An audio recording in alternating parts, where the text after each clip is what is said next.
ನಮಸ್ತೆ. ನಾನು ನಿಮ್ಮ ಪ್ರೀತಿಯ ಜೋಸೆಫ್ ಲೋಬೋ ಶಂಕರ್ಪುರ. ಜೋಸೆಫ್ ಲೋಬೋ ಶಂಕರ್ಪುರ ನನ್ನ ಯೂಟ್ಯೂಬ್ ಚಾನಲ್ಗೆ ಮಗದೊಮ್ಮೆ ಎಲ್ಲ ನನ್ನ ರೈತ ಮಿತ್ರರಿಗೆ ಸ್ವಾಗತ ಸುಸ್ವಾಗತ. ಪ್ರೀತಿಯ ರೈತ ಮಿತ್ರರೇ, ನಾನಿವತ್ತು ವಿಶೇಷವಾಗಿ ಒಂದು ಹಿಪ್ಪು ನೇರಳೆ ಅಥವಾ ಮಲ್ಬೇರಿ ಸಸ್ಯದ ಬಗ್ಗೆ ಹಾಗೂ ಅದರ ಹಣ್ಣಿನ ಬಗ್ಗೆ, ಗಿಡದ ಬಗ್ಗೆ ತಮಗೆ ತಿಳಿಸ್ತಾ ಇದ್ದೇನೆ. ಅದಕ್ಕಿಂತ ಮೊದಲು ಯಾರೆಲ್ಲ ನನ್ನ ಯೂಟ್ಯೂಬನ್ನು ಇನ್ನೂ ಸಬ್ಸ್ಕ್ರೈಬ್ ಮಾಡಿಲ್ಲ, ಸಬ್ಸ್ಕ್ರೈಬ್ ಮಾಡಿ ಇತರರಿಗೂ ಈ ಅಗ್ರಿಕಲ್ಚರ್ ಚಾನಲ್ ಬಗ್ಗೆ ಸಪೋರ್ಟ್ ಮಾಡಲು ತಿಳಿಸಿ. ಮುಖ್ಯವಾಗಿ ಇನ್ನೊಂದು ಸೂಚನೆ ಏನೆಂದರೆ, ಎಲ್ಲ ವಿಡಿಯೋಗಳಲ್ಲಿ ನಾವು ತಮಗೆ ಇದರ ಯಾವುದೇ ಗಿಡಗಳ ಬಗ್ಗೆ ಹೆಚ್ಚಿನ ಮಾಹಿತಿ ಬೇಕಾದಲ್ಲಿ ಅದಕ್ಕೋಸ್ಕರ ಒಂದು ಸಮಯವನ್ನು ನಿಗದಿ ಮಾಡಿಕೊಂಡಿರುತ್ತೇವೆ.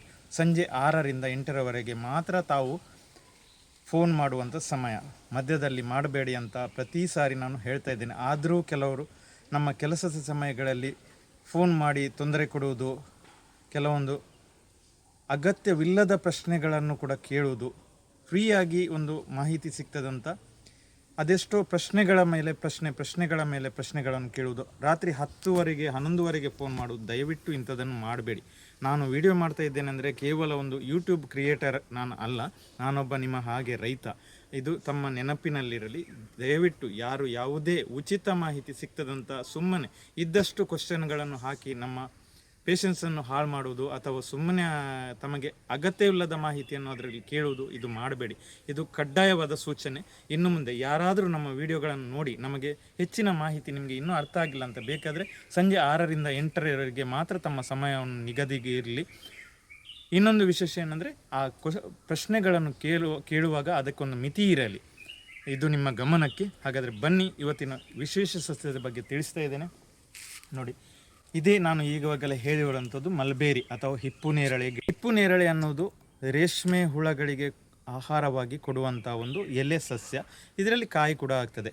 ಇವತ್ತು ಆ ಕಾಯಿಗೆ ಕೆಲವೊಂದು ಆರೋಗ್ಯ ವೃದ್ಧಿಸುವ ಅದರಲ್ಲಿ ಒಂದು ಅಂಶವಿರುವುದರಿಂದ ಹಿಪ್ಪು ನೇರಳೆ ಕಾಯಿಗೆ ಅಥವಾ ಮಲ್ಬೇರಿಗೆ ತುಂಬ ಬೆಲೆ ಬಾಳುವಂಥ ಒಂದು ಸಸ್ಯವಾಗಿದೆ.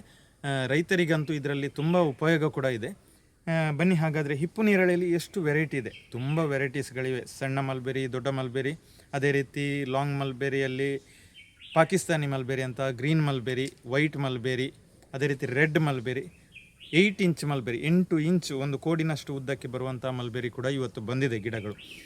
ಬೇರೆ ಬೇರೆ ಗಿಡಗಳಿಗೆ ಬೇರೆ ಬೇರೆ ರೀತಿಯ ರೇಟ್ ಕೂಡ ಇದೆ. ಬಟ್ ಅದನ್ನು ಬೆಳೆಸಿ ಪೋಷಿಸುವಂಥದ್ದು.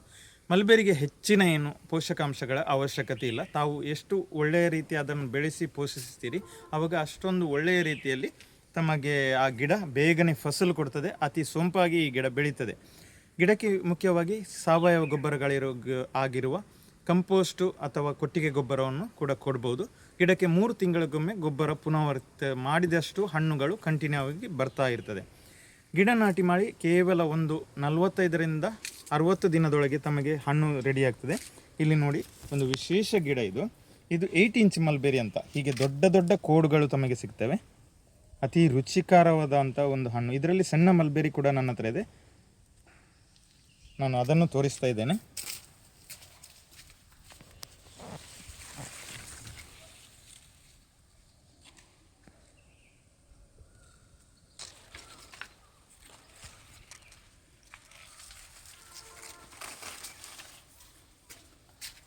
ಇದು ಮಲ್ಬೇರಿಯಲ್ಲಿ ಅತಿ ಆದಂತಹ ಮಲ್ಬೇರಿ ಹಣ್ಣು. ಇದು ದೊಡ್ಡ ಮಲ್ಬೇರಿ. ಈ ಗಿಡದಲ್ಲಿ ಎಷ್ಟೊಂದು ಉದ್ದದ ಗಾತ್ರದ ಹಣ್ಣು ಬೆಳೆದಿದೆ ನೋಡಿ, ಇಲ್ಲಿ ತಮಗೆ ಕಾಣ್ತಾ ಇದೆ ನೋಡಿ, ಎಷ್ಟೊಂದು ಉದ್ದದ ಹಣ್ಣು ಬಂದಿದೆ ನೋಡಿ. ಇದು ನಾಟಿ ಮಾಡಿ ಕೇವಲ 2 ತಿಂಗಳಲ್ಲಿ ಹಣ್ಣು ಬರ್ತಾ ಇದೆ. ಅತಿ ರುಚಿಕರವಾದಂಥ ಹಣ್ಣು. ಇದರ ಜ್ಯೂಸ್ ನೋಡಿ ಎಷ್ಟೊಂದು ಕೆಂಪಾಗಿದೆ. ಇಲ್ಲಿ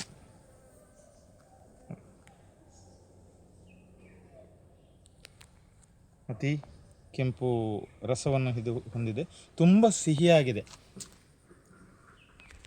ಆರೋಗ್ಯಕ್ಕೆ ವಿಶೇಷ ಬೇಕಾಗಿರುವಂಥ ಪ್ರೋಟೀನ್ಗಳು ಈ ಹಣ್ಣಿನಲ್ಲಿದೆ. ಅದಕ್ಕೋಸ್ಕರ ಪ್ರತಿಯೊಬ್ಬ ರೈತರು ಪೇಟೆಯಿಂದ ವಿಷಕಾರಕ ಹಣ್ಣುಗಳನ್ನು ತಂದು ತಿನ್ನುವುದಕ್ಕಿಂತ ಮನೆಯಲ್ಲೇ ಈಸಿಯಾಗಿ ಬೆಳೆಸುವಂಥ ಈ ಗಿಡಗಳನ್ನು ಪಾಟಲ್ಲೋ ಅಥವಾ ಜಮೀನಲ್ಲೋ, ಗಾರ್ಡನ್ಗಳಲ್ಲೋ, ಟೆರೆಸ್ ಗಾರ್ಡನ್ಗಳಲ್ಲೋ ಬೆಳೆಸಿ ಈಸಿಯಾಗಿ ಈ ಹಣ್ಣನ್ನು ಸೇವಿಸಿ ಅನ್ನುತ್ತಾ ಇವತ್ತಿನ ಈ ವಿಡಿಯೋವನ್ನು ಮುಗಿಸ್ತಾ ಇದ್ದೇನೆ. ಧನ್ಯವಾದಗಳು. ಜೋಸೆಫ್ ಲೋಬೋ ಶಂಕರ್ಪುರ.